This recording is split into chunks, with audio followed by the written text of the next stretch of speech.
Hello everyone, welcome to our YouTube channel keep it simple. आज के video में हम पिछले वीक को समराइज करेंगे कि पिछला वीक कैसा रहा। और हम बात करेंगे कि अगले वीक में क्या की इवेंट्स हैं। और उसके बाद हम ग्लोबल इंडेक्स की, कॉर्पोरेट एक्शंस की और कुछ ग्लोबल इवेंट्स के बारे में भी बात करेंगे। चलिए आगे बढ़ते हैं। तो अगर हम पिछले वीक को समराइज करें तो पिछले वीक में ये सारे बातें और सारा डेटा मैं निफ्टी 50 के संदर्भ में बता रहा हूँ। तो 1.5% का राइज देखा गया, जो कि पॉइंट्स में 254.7 पॉइंट्स होता है। और इस बीच में मार्केट ने अपने ऑल टाइम हाई, जो कि 16,722 है, उसको टच किया फ्राइडे को। और इसमें जो मेजर कंट्रीब्यूटर रहे, एक तो पॉजिटिव ग्लोबल सिग्नल्स थे, और उसके अलावा मेटल्स, इंफ्रा, एनर्जी और कुछ बैंक्स में काफी राइज देखा गया। और ये तो रहा लार्ज कैप। और अगर हम मिड कैप और स्मॉल कैप की बात करें, जो कि बहुत टाइम से अंडर परफॉर्म कर रहा था पिछले वीक से पहले, और उसमें भी थोड़ा सा गेन देखा गया। मिड कैप ने 2.54% का गेन दिखाया, और वहीं स्मॉल कैप ने 2.04% का गेन दिखाया लास्ट वीक में।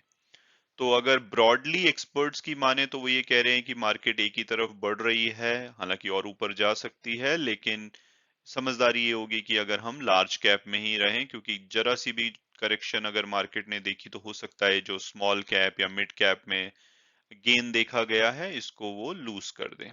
तो ये ओवरऑल एक ब्रॉड समरी थी पिछले वीक की। चलिए आगे बढ़ते हैं।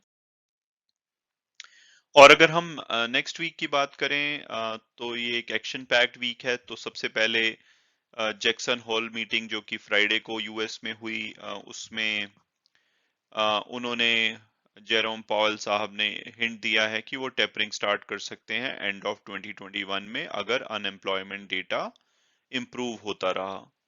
टेपरिंग का मतलब आप आसान भाषा में ये बोल सकते हैं कि भाई वो स्टिमुलस पैकेज जो उन्होंने दिया था या लिक्विडिटी बढ़ाई थी, उसको धीरे धीरे कम करना शुरू कर सकते हैं, जिससे कि वहां पे अल्टीमेटली इंटरेस्ट रेट बढ़ सकते हैं। तो वो ये रिस्क मार्केट को है।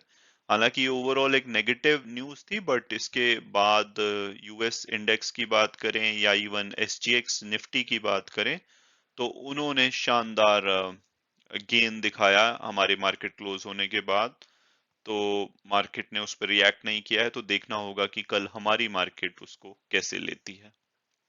इसके अलावा अगर हम टॉप इवेंट्स की बात करें, तो जीडीपी डेटा ट्यूसडे को रिलीज हो जाएगा, जिसमें कि एक्सपेक्टेड है कि अराउंड 21% की ग्रोथ रहेगी, क्योंकि पिछले साल जीडीपी काफी श्रिंक हुई थी, तो हमारा लो बेस है, उसको अगर माने तो 21% की ग्रोथ एक्सपेक्टेड है।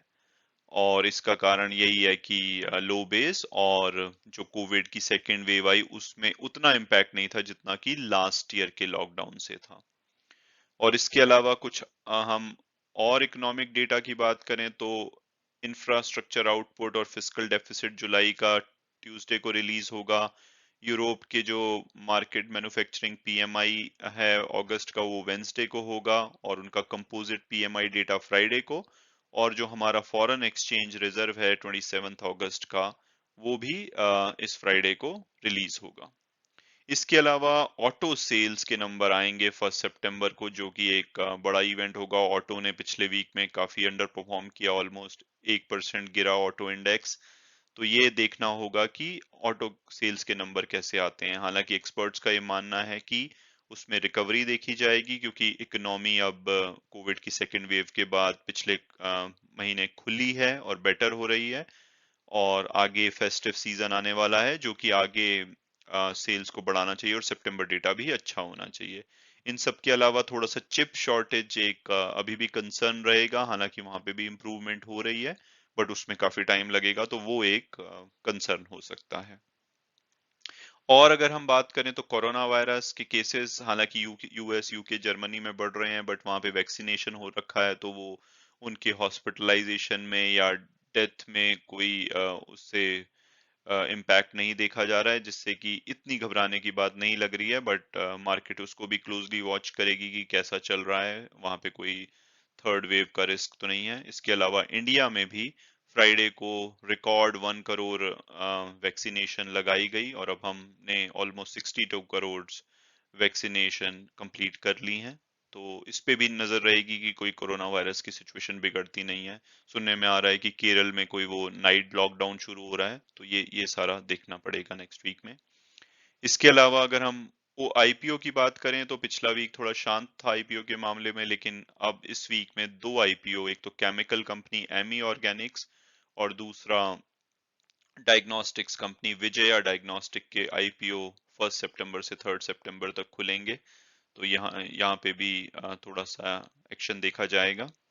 इसके अलावा हम अगर फॉरेन इंस्टीट्यूट्स और डोमेस्टिक इंस्टीट्यूट्स का डेटा देखें तो एफआईआई लगातार अगस्त में बेच रहे हैं, और उन्होंने 7,652 करोड़ का टोटल शेयर्स बेचे हैं, और वहीं पे उसको कवर अप किया है डोमेस्टिक इंस्टीट्यूट्स ने, और उन्होंने 8,078 करोड़ की अभी तक की परचेस की है। और एक्सपर्ट्स का ये मानना है क्योंकि टेपरिंग की अनाउंसमेंट हुई है, तो एफआईआई शायद अभी भी सेलिंग कंटिन्यू करेंगे, लेकिन डोमेस्टिक प्लेयर उनको सपोर्ट करते हुए बाइंग करते रहेंगे। तो ये एक्सपेक्टेशन है अगर हम एफआईआई और डीआईआई का डेटा के बारे में बात करें। और अब हम क्विकली टेक्निकल व्यू देखें तो मार्केट एक्सपर्ट्स का और टेक्निकल एनालिस्ट का मानना ये है कि भाई फ्राइडे को मार्केट ने ऑल टाइम हाई छुआ, लेकिन उसके बाद भी कोई शार्प प्रॉफिट बुकिंग नहीं देखी गई, तो ये एक पॉजिटिव साइन है और उम्मीद है कि ये रैली कंटिन्यू रह सकती है। तो अब जो इम्पोर्टेंट लेवल टेक्निकली देखा जा रहा है वो है 16,900 के आसपास नेक्स्ट वीक में, और सपोर्ट जो बन रहा है अभी 16,550 के लेवल पे बन रहा है। और अगर हम ओपन इंटरेस्ट कॉल पुट का देखें तो, या फ्यूचर्स का देखें तो, उसमें ब्रॉडर रेंज बन के आ रही है कि 16,000 से 17,000 के बीच में रहना चाहिए ब्रॉडर वे में, और इमीडिएट जो ट्रेडिंग रेंज लगती है वो 16,500 से 17,000 के बीच की लगती है। और अगर हम पुट ओपन इंटरेस्ट देखें तो सबसे ज्यादा 16,600 पे है, 16,500 पे है उसके बाद, और फिर 16,700 पे है। और वहीं पे कॉल का ओपन इंटरेस्ट सबसे ज्यादा 17,000 पे, फिर 16,700 पे, और फिर 16,800 पे है। और अगर हम इंडिया विक्स की बात करें तो इसमें थोड़ी सी कमी देखी गई है, 13.4 के आसपास है ये, जो कि ये दिखा रहा है कि बाय ऑन डिक्लाइन कंटिन्यू रह सकता है, और अगर ये 12 के लेवल को होल्ड करता है तो ये बाय ऑन डिक्लाइन का कंटिन्यूटी आप देख सकते हैं मार्केट में। तो ये नेक्स्ट वीक की कुछ समरी और की इवेंट्स जो प्लान है उसके बारे में एक क्विक ओवरव्यू था। चलिए आगे बढ़ते हैं। अब अगर हम ग्लोबल इंडेक्स को देखें तो हमारे मार्केट आर क्लोज होने के बाद यूरोपियन मार्केट पॉजिटिव बंद हुई, और उसके बाद यूएस मार्केट और एसजीएक्स निफ्टी भी काफी पॉजिटिव बंद हुई, इवन टेपरिंग की अनाउंसमेंट के बाद भी। तो ग्लोबल संकेत अच्छे दिखते हैं, देखते हैं कि हमारी मार्केट कैसे रिएक्ट करती है। ये कुछ कॉर्पोरेट एक्शंस हैं, इसमें आप देख सकते हैं कि क्या एजीएम प्लान्ड हैं, और कहाँ कहाँ पे डिविडेंड डिक्लेयर होने की उम्मीद है, और कहाँ पे डिविडेंड की एक्स डेट वगैरह है। तो ये सब आप देख सकते हैं, बहुत लंबी लिस्ट है नेक्स्ट वीक के लिए, बट आप नजर मार सकते हैं अगर इसमें किसी भी शेयर में आप इंटरेस्टेड हैं तो आप ये देख सकते हैं कि वहां पे कोई एक्शन प्लान है कि नहीं है। और राइट साइड में कुछ ग्लोबल इवेंट्स है, मेन मेन इवेंट्स हमने कवर कर लिए हैं कि क्या होने वाला है, बट अगर इंटरेस्टेड हैं तो क्या यूएस यूके और जापान चाइना के क्या ग्लोबल इवेंट्स हैं वो इस पेज पे आप देख सकते हैं। तो ये एक छोटी सी समरी थी, मैं चाहता था कि आपको आइडिया हो कि नेक्स्ट वीक में क्या होने वाला है। तो that's it for today, thanks a lot for watching the video and God bless you all.